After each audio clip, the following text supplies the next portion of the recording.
চাঁদ দুইটা, সুবহানাল্লাহ কয় না?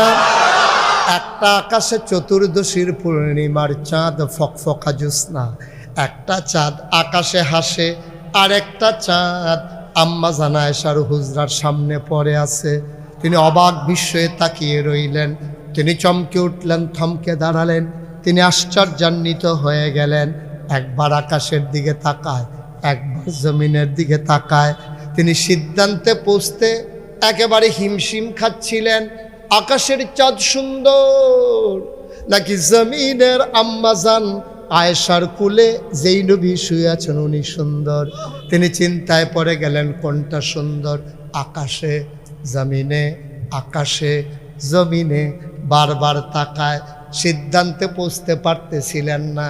তিনি চিৎকার করে বললেন, আকাশের চাঁদের চাইতে আম্মা জান আয়েশার কুলে যে শুয়ে ঘুমিয়ে আছেন আমার নবীজি, আকাশের চাঁদের চাইতে আমার নবী কোটি গুণ বেশি সুন্দর।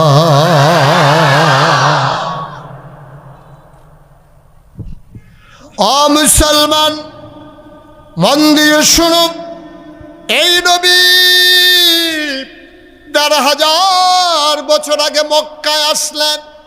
নবী এসে দেখলেন মানুষগুলো বর্বর, বেদুইন, যাযাবর, মূর্খ, অসভ্য, অশালীন, অভদ্র।